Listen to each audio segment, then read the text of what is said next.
La présidente du groupe parlementaire de l'Assemblée nationale de la France insoumise, Mathilde Panot.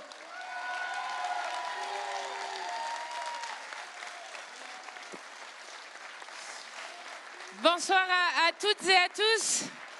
Déjà, je voudrais dire un immense merci à Farida Amrani et un immense merci aussi à Antoine Léaumont, avec lequel je suis si fière de combattre à l'Assemblée nationale. Et évidemment, merci à vous qui les avez envoyés à l'Assemblée, parce que ça fait des voix fortes qui portent haut et fort le programme de l'insoumission à l'Assemblée. Alors lui, il l'appelle le Robespierre. Elle leur fait peur à chaque fois. Et puis merci évidemment à Manuel Bompard, avec qui j'ai le plaisir aussi de combattre à chaque fois. Merci évidemment à toutes celles et ceux qui ont organisé ce meeting. Et je voudrais dire d'abord à quel point je suis impressionnée et touchée par le fait qu'un soir du 21 décembre, aussi proche des fêtes de fin d'année, où chacun et chacune aspire au repos, on arrive à se retrouver si nombreux et nombreuses. Et je voudrais le dire à quel point la force que nous représentons représente une émotion pour moi. Parce que dans la semaine que nous venons de vivre, où cela a été dit, l'Assemblée nationale a pour la première fois inscrit dans les lois de la République des mesures qui viennent directement du programme du Rassemblement national et du Front national depuis 50 ans, avec notamment la déchéance de nationalité, avec le droit du sol qui est attaqué, avec la préférence nationale pour les prestations sociales qui a été inscrit et qui a contaminé les lois de la France. Eh bien, je veux dire à quel point je suis fière de voir que dans notre pays existe toujours une force organisée qui rappelle à chaque instant que, n'en déplaise aux puissants de ce pays, les seuls qui sont souverains dans notre pays, c'est le peuple. La souveraineté appartient au peuple. Et à tout moment, nous pouvons décider de faire tout autrement. J'ai l'habitude de dire qu'ici nous sommes en France, pays de la grande révolution française, et qu'en France, ce n'est pas le roi qui change de peuple, c'est le peuple qui renverse le roi. Alors, je dis une chance parce que quand vous regardez la situation des pays en Europe autour de nous, quand vous regardez par exemple nos frères et sœurs italiennes qui sont si proches de nous et dans lequel pourtant l'extrême droite a pris le pouvoir et dans lequel il n'existe plus une force humaniste, progressiste comme la nôtre. Ce qui s'est passé cette semaine à l'Assemblée nationale, nous le pressentions depuis longtemps, depuis que les macronistes avaient préféré voter pour des députés Rassemblement national ou ne pas voter, plutôt que de laisser des députés NUPES arriver à l'Assemblée. Et donc, depuis qu'ils sont historiquement responsables d'avoir emmené 88 députés du Rassemblement national à l'Assemblée, nous le pressentions quand ils utilisaient leurs mots, décivilisation, ensauvagement, qui viennent directement de l'extrême droite. Et il faut toujours savoir que les mots qu'on utilise ensuite infusent dans la société en essayant d'imposer le cadre de pensée de l'extrême droite. Mais ce qui s'est passé cette semaine tient lieu de clarification politique. Et la bonne nouvelle, peut-être, c'est que je crois que cette semaine, la Macronie est finie. La Macronie est finie parce qu'elle va se disloquer façon puzzle. Nous l'avons vu avec un ministre qui est déjà parti, l'autre qui demande la démission et qui ne part pas derrière, comble du déshonneur. Mais ensuite, un quart de leurs députés n'ont pas voté la loi. Et cette dislocation ne se passe pas seulement à l'Assemblée. Elle se passe dans le pays quand le président de la République avait dit en 2022, je rappelle, président le plus mal élu de la Ve République, avait dit en 2022, je sais que les gens n'ont pas voté pour moi, pour mes idées, mais pour contrer les idées de l'extrême droite, et ce vote m'oblige. Eh bien, je vais vous dire que la Macronie est aujourd'hui en déperdition totale. Et je trouve que ce qui l'exprime bien, c'est un député Renaissance qui s'appelle Benoît Borda. Alors, Benoît Borda, il a tweeté, mercredi, donc le vote c'était mardi soir, il a tweeté « Hier soir, j'ai longuement hésité pour mon vote. J'ai pensé voter contre, car le texte issu de la CMP, commission mixte paritaire, vous savez, c'est quand on regarde entre le texte du Sénat et de l'Assemblée, même s'il n'y avait pas de vote de l'Assemblée, puisqu'on avait réussi à rejeter le texte en première lecture. Donc j'ai pensé voter contre, car le texte issu de la CMP ouvre la porte à une préférence nationale et comporte des dispositions inacceptables qui vont ajouter de la misère à la misère en discriminant les immigrés. Jusqu'à là, tout va bien. Et il termine son tweet. Au final, j'ai voté ce texte par solidarité à un gouvernement et à un président en difficulté. Alors déjà, vous admirez les forces de conviction des députés de Renaissance. On n'aurait pas aimé le connaître en 40 non plus, mais ce que je veux vous montrer par ce tweet-là, c'est que la Macronie est en déperdition. Et la Macronie qui ne tenait déjà qu'à un fil, avec 23 49.3 qui ont été utilisés pour faire passer en force la retraite à 64 ans, le budget de la sécurité sociale, le budget du pays, eh bien aujourd'hui, a signé la fin de la Macronie, ni de gauche ni de droite, en alliant directement non pas seulement ses voix à l'extrême droite, mais en reprenant mot pour mot le programme de Jean-Marie Le Pen. Alors la Macronie finit. Les Républicains, ils ont signé leur arrêt de mort. Parce que, je veux dire, les gens, ils préféreront toujours l'original à la copie. Donc, reprendre des choses comme ça. Bon, reprendre les choses du Rassemblement national en espérant qu'ensuite les gens votent pour eux, c'est une chose complètement absurde. Donc, les Républicains, eux, ont signé leur arrêt de mort. Donc, à la fin, les amis, Manuel Bompard l'a dit, mais je veux réinsister là-dessus. Nous le pressentions depuis longtemps. Mais ce moment de bascule arrive. À la fin, ça sera entre eux et nous. Et je dois dire que ça a intérêt à être nous. Parce que nous ne voulons pas laisser le pays dans les mains de l'extrême droite. Alors je voulais commencer par vous dire quel est le visage de cette extrême droite avec lequel il s'allie. Cette loi raciste, lepéniste, qui a été votée à l'Assemblée nationale avec les voix du Rassemblement national, défigure la France et la République française. Et nous connaissons le vrai visage de l'extrême droite. L'extrême droite, dans ce pays et dans le monde, sont les ennemis de la paix. Et je voudrais peut-être commencer par cela. Comme nous avons eu honte quand nous avons vu, au départ, la voix de la France, qui était si importante pour la Palestine dans toute l'histoire de la guerre israélo-palestinienne. Comme nous avons eu honte d'entendre des ministres défiler un à un en Israël, expliquer qu'ils apportaient leur soutien inconditionnel au gouvernement d'extrême droite de Netanyahou. Gouvernement d'extrême droite de Netanyahou qui a fait de Gaza un enfer sur terre. Au point que plus de 20 000 personnes ont d'ores et déjà été tuées par les bombes israéliennes qui ne cessent de hanter encore ce soir les nuits palestiniennes. Mais que surtout, les organisations internationales alertent sur le fait que plus de gens meurent en ce moment et vont mourir du manque d'eau, du manque de nourriture, du manque de soins possibles, puisque quasiment l'ensemble des hôpitaux et le système de santé s'est effondré. Et donc plus de gens risquent de mourir affamés, assoiffés, par une épidémie et une maladie que même par les bombes qui y sont balancées. Je veux le dire parce que ce que nous voyons devant nous appelle à nos consciences humaines les plus profondes.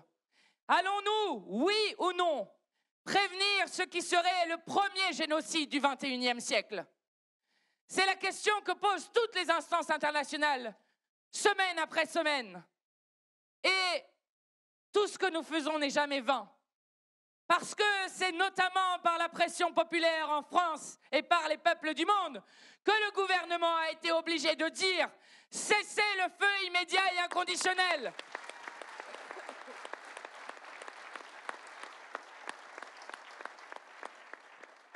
Alors, évidemment, celles et ceux qui essayent de vous faire croire que la guerre aurait commencé le 7 octobre commettent une faute politique et morale. Nous parlons d'une guerre coloniale qui dure depuis maintenant 75 ans. Et évidemment, cela n'a pas été fait uniquement par un gouvernement d'extrême droite israélien. Mais je voudrais que vous compreniez que le fait qu'aujourd'hui Israël soit conduit par Netanyahou, et son gouvernement d'extrême droite conduit à des points de déshumanisation que nous n'avions pas vus dans l'histoire depuis longtemps. Je vous redonne ce que disent certains de ses ministres. Le ministre du patrimoine israélien qui propose de raser Gaza avec la bombe nucléaire et affirme « Il n'y a pas d'innocents à Gaza ». La députée Meirav Ben-Ari, qui elle affirme « Les enfants de Gaza sont responsables eux-mêmes d'être actuellement sous les bombardements. Chaque enfant palestinien est responsable des actions du Hamas et donc mérite d'être puni collectivement. » Puis le ministre de la Défense, qui lui a promis d'éliminer les animaux humains que seraient les Palestiniens. Je veux que vous compreniez que l'extrême droite continue une rhétorique extrêmement classique de la colonisation, en déshumanisant les Palestiniens, et que, contrairement à ce qui est dit dans les médias partout, ce n'est pas une guerre entre Israël et le Hamas, c'est une guerre entre Israël et le peuple palestinien, avec des volontés génocidaires que nous pouvons voir dans les exemples que j'ai donnés. À ceux qui nient l'humanité, la dignité humaine des Palestiniens, nous répondons qu'en faisant cela, comme le disait Frantz Fanon sur la colonisation, c'est leur propre humanité qu'ils sont en train de nier. Alors, le vrai visage de l'extrême droite, c'est celui qui veut à tout prix imposer le cadre de pensée de la guerre de civilisation. Vous savez, cette pensée amenée par Samuel Huntington, qui voudrait expliquer que finalement, ce qui se passe entre Israël et la Palestine serait une guerre du bien contre le mal. Israël d'un côté contre le mal qui serait à Gaza, en Cisjordanie et à d'autres endroits. Qui voudrait expliquer que contre le terrorisme, comme ils aimaient le dire, eh bien finalement aucun droit international ne vaut et toute règle du droit international pourrait être violée. Alors, vous avez cette lecture qu'ils veulent nous imposer avec une extrême droite qui essaye de nous dire qu'ils sont dans une guerre de civilisation, tandis que l'extrême droite ici, menée notamment par M. Bolloré, explique, lui, et contribue aussi à faire en sorte que cette pensée de la guerre de civilisation s'applique non seulement à la guerre qui est en cours, mais aussi pour notre pays. Bolloré, qui, je le rappelle, explique qu'il est en train de récupérer et d'accaparer des médias les uns après les autres, au point que notre pays a 9 milliardaires qui détiennent 90% des médias, et qui explique qu'il accapare ces médias les uns après les autres pour mener une guerre civilisationnelle. Au moins, il ne s'en cache pas. Bolloré, qui est celui qui a lancé Zemmour, avec les pires paroles racistes et xénophobes de cet homme qui a d'ores et déjà été condamné 3 fois pour incitation à la haine raciale. Bolloré, qui est aussi celui qui ne cesse de stigmatiser les immigrés, alors que lui-même vient d'être condamné par 145 paysans camerounais pour avoir détruit et empoisonné leurs terres et leurs eaux, et donc est directement responsable du fait que des gens soient obligés de s'arracher de leurs terres pour devoir partir en migration.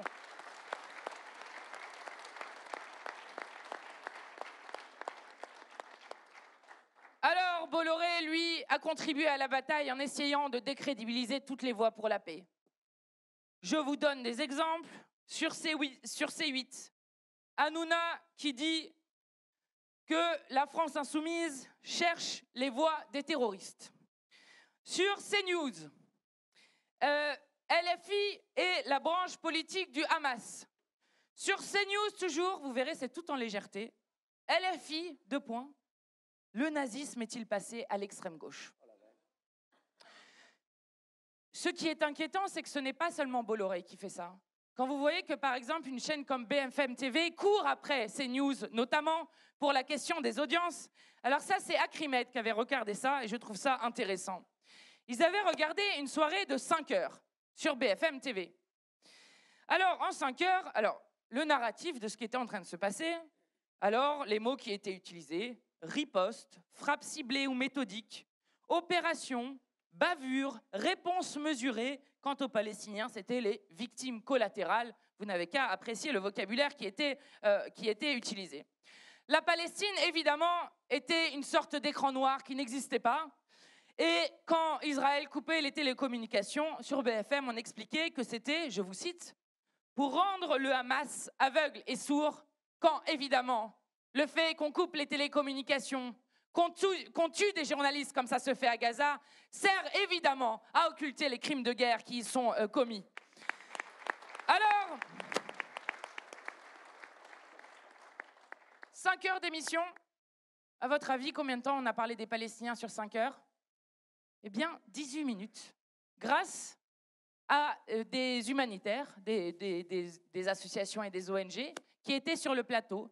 Donc, pour BFM TV, la vie des Palestiniens, c'est 18 minutes sur 5 heures. Ça vous montre ce qui a été fait dans les médias. Et je dois dire qu'ici, nous sommes non seulement fiers d'avoir toujours tenu et porté la langue de la paix et du droit international, mais je vais vous dire, ils peuvent nous décrédibiliser tant qu'ils veulent. Nous avons déjà vu ça dans l'histoire. Ils ont fait ça à toutes celles et ceux qui portaient des paroles de paix. Je pense à Jaurès, mais à beaucoup d'autres. Nous ne lâcherons jamais. Le message principal et la boussole de notre action, cessez-le-feu immédiat et inconditionnel. Sanctions économiques et diplomatiques contre Israël. Reconnaissance de l'État palestinien que Macron pourrait faire immédiatement pour dire que nous voulons réouvrir une solution politique, celle des résolutions de l'ONU, avec notamment la solution à 2 États, qui est la seule à même de garantir la paix et la sécurité du peuple palestinien et du peuple israélien. Et je voudrais terminer sur cette partie juste en vous disant que je voudrais qu'on ait une grande pensée ce soir pour un homme qui est mort le 16 décembre, Monsieur Ahmed Abou Shamla. Monsieur Ahmed Abou Shamla fait partie des nombreuses victimes palestiniennes. Il avait travaillé 23 ans pour l'Institut français et donc 23 ans pour la France. Sa famille, une partie de sa famille est déjà ici. Elle est d'ailleurs dans le Val-de-Marne, accueillie dans le Val-de-Marne. Mais lui était resté parce que 4 de ses fils aînés n'avaient pas été mis sans aucune justification sur la liste des personnes à évacuer. Et en voulant rester auprès de ses fils pour pouvoir se faire évacuer tous ensemble, la maison dans laquelle il logeait a été fauchée d'une bombe israélienne et il est mort derrière de ses blessures. Cet homme a travaillé 23 ans pour la France. La France a un devoir particulier envers cet homme et envers sa famille, puisque c'est par défaut d'être sur une simple liste qu'il n'a pas pu être évacué avec le reste de sa famille. Eh bien, avec le groupe parlementaire, nous avons demandé 1 minute de silence pour cet homme ainsi que pour l'ensemble des victimes palestiniennes, pour lesquelles nous n'avons jamais eu de minute de silence à l'Assemblée nationale. Cela nous a été refusé. Mardi, cela nous a été refusé. Eh bien, je vous le dis, nous ne cesserons jamais d'être les partisans de la paix.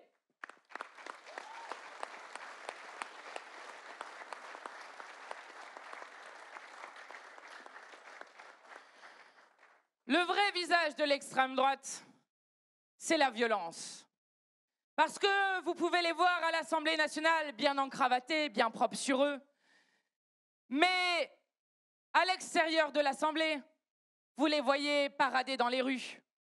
Vous les voyez attaquer des militants associatifs, des militants syndicaux, des militants politiques. Vous les voyez attaquer des maires comme ça s'est passé à Saint-Brévin. Parce qu'il y avait un accueil de centre pour réfugiés où ils ont été jusqu'à incendier sa maison, sans qu'aucun membre du gouvernement ne se déplace, quand nous étions à ses côtés, à la marche qui était organisée en solidarité. Vous l'avez vu à Grabels, où le maire insoumis de Grabels s'est retrouvé après une manifestation pour la paix, justement pour la Palestine, à se faire prendre sur le côté d'une ruelle, où on lui a dit « Toi, l'ami des Arabes, on te retrouvera ». Là aussi, nous étions bien seuls à la marche de solidarité, à René Révolte, maire de Grabels. Et vous l'avez vu de manière éclatante, à Romans-sur-Isère, dans le quartier de la Monnaie, où ils ont fait une expédition punitive raciste avec 80 personnes qui défilaient dans les rues en criant « Islam hors d'Europe ». et avec des gens dont on ne sait toujours pas nous expliquer pourquoi ces groupuscules fascistes avaient dans leur téléphone les suspects du meurtre de Thomas, leur nom, leur prénom, leur adresse, leur numéro de téléphone, leurs proches. Comment est-ce possible? Comment est-ce possible que l'extrême droite fasse des ratonnades dans ce pays? Je veux ici saluer les habitants du quartier populaire de la Monnaie qui ont eu un sang-froid extraordinaire parce que cette histoire aurait pu tourner au drame. Voilà la violence de l'extrême droite et je trouve la réponse des habitants de la Monnaie qui ont écrit une lettre absolument magnifique en disant « Nous sommes Naël, nous sommes Thomas et nous sommes beaucoup d'autres. Nous sommes la France ». Cette lettre écrite à la maire de Romans-sur-Isère, en lui disant nous faisons partie du même pays, nous faisons partie de la même ville. Nous sommes Français comme vous. Nous vous aimons. Pourquoi ne vous aimez pas, nous?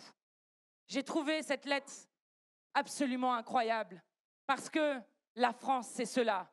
N'en déplaise à tous les racistes de tout poil, la France est créolisée et fière de l'être. Le vrai visage de l'extrême droite, c'est la violence, c'est l'attaque à l'ensemble des droits fondamentaux. Et je veux ici évidemment avoir une pensée pour les femmes qui, partout dans le monde, se battent pour garder le droit fondamental à disposer de leur corps et à décider de si elles veulent continuer une grossesse ou non. Je pense évidemment aux femmes argentines qui ont conquis ce droit de haute lutte et qui se retrouvent avec un président d'extrême droite qui veut maintenant leur enlever. Je pense aux femmes polonaises, où 6 femmes sont mortes depuis que l'avortement est quasi interdit par l'extrême droite. Notamment Isabella, qui avait 30 ans. Elle avait déjà une fille de 9 ans et elle voulait avoir un deuxième enfant. Après 3 tentatives, elle tombe enceinte. Et au milieu de la grossesse, il y a un problème avec le fœtus. Elle se rend à l'hôpital. À l'hôpital, on lui dit « Vous n'avez pas le droit d'avorter alors que sa vie était en danger tant que le cœur du fœtus n'a pas arrêté de battre. » Isabella est morte d'une septicémie. Voilà ce que fait la violence de l'extrême droite en niant l'ensemble des droits fondamentaux, notamment des femmes et des minorités. Je pense aux femmes hongroises. Lorsqu'elles veulent arrêter une grossesse, on les oblige à écouter le cœur du fœtus avant de pouvoir le faire. Nous ne laisserons jamais ces gens détruire nos droits fondamentaux et la première victoire que nous allons gagner en 2024 grâce à notre travail et à celui des associations et des militantes, c'est celui d'inscrire dans la Constitution le droit à l'avortement pour le protéger pour les générations futures. De même, évidemment, l'extrême droite est un danger pour nos droits sociaux. Vous n'avez qu'à voir à l'Assemblée nationale. Rappelez-vous toujours que Emmanuel Macron a voulu que Marine Le Pen soit son adversaire au second tour de l'élection présidentielle. Pourquoi? Parce que, nous l'avons dit assez de fois, Marine Le Pen est l'assurance vie du système. Il savait qu'il n'y avait que contre Marine Le Pen qu'il pouvait gagner et de nouveau gagner cette élection après la politique de maltraitance sociale, écologique et démocratique qu'il avait faite. Eh bien maintenant, ils votent main dans la main ensemble contre la hausse des salaires, contre le rétablissement de l'impôt de solidarité sur la fortune. Ils votent ensemble pour augmenter les loyers. Bref, ils votent ensemble tous les plus mauvais coups, et notamment contre le blocage des prix, alors que tant de gens ne savent pas comment finir le mois, alors que tant de gens ont faim dans ce pays. L'extrême droite est une arnaque sociale qui va avec le macronisme continuer cette politique. Alors, le vrai visage de l'extrême droite, c'est celui de la division. Tous ne veulent qu'une chose, diviser le peuple français pour continuer à régner. Nous, notre tâche est immense. Nous sommes, à ce moment, les gardiens de l'unité du peuple. Celles qui réaffirment ce qui a fait la grandeur de la France lorsqu'elle a, dans le monde entier, émis la Déclaration des droits de l'homme et du citoyen, qui réaffirme que tout homme est semblable et égaux, quelle que soit sa religion réelle ou supposée, quelle que soit sa couleur de peau, quelle que soit son orientation sexuelle. Tous les hommes sont libres et égaux. Voilà ce qu'a réaffirmé la France, voilà ce qui fait la grandeur de la France. Et nous ne laisserons pas des fascistes de tout poil rabougrir notre pays en le remettant sur un petit pays qui considérerait que la nation française serait une nation ethnique. Quand, et Antoine Léaumont l'a rappelé, la nation française sera toujours une nation politique autour de la promesse liberté, égalité, fraternité.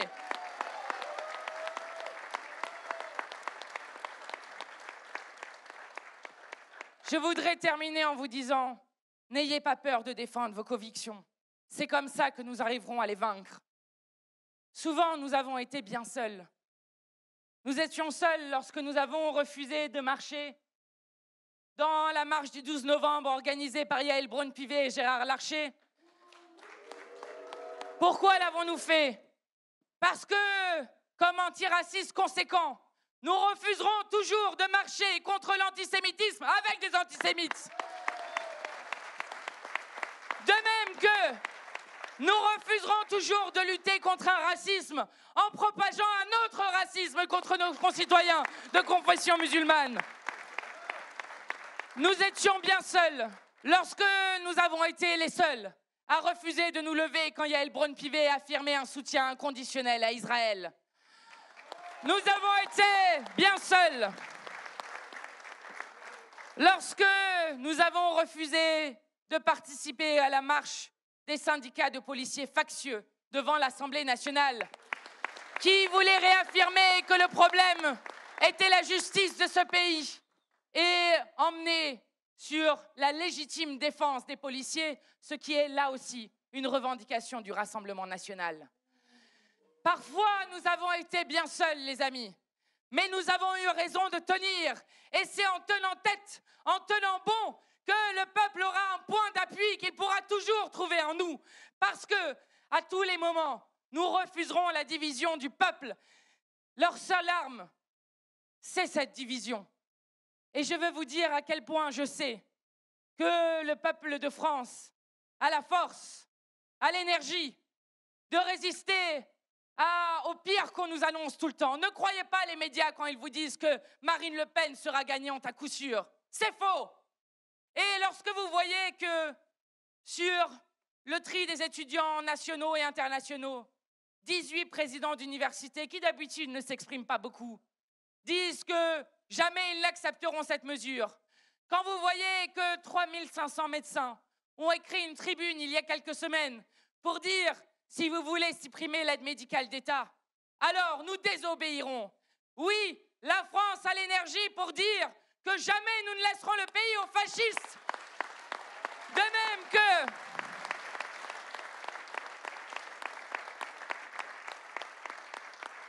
la France a déjà refusé 3 fois de donner le pouvoir au clan Le Pen.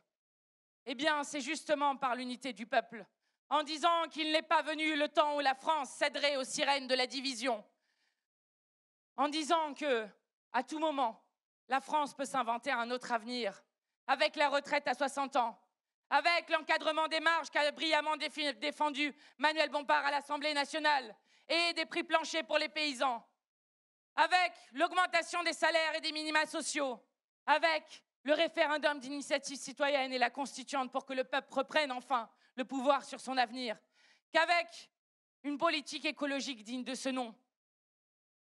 Eh bien, à tout moment, nous pouvons renverser l'histoire, nous pouvons changer notre avenir et inventer ensemble une autre suite que celle macabre et morbide qu'il vaudrait nous faire pour ce pays.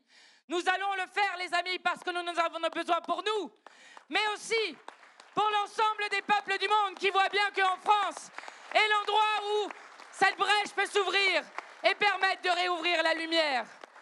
Alors, je voudrais terminer par des vers de Victor Hugo, qu'il a écrit en 1855 et qui résonnent encore aujourd'hui.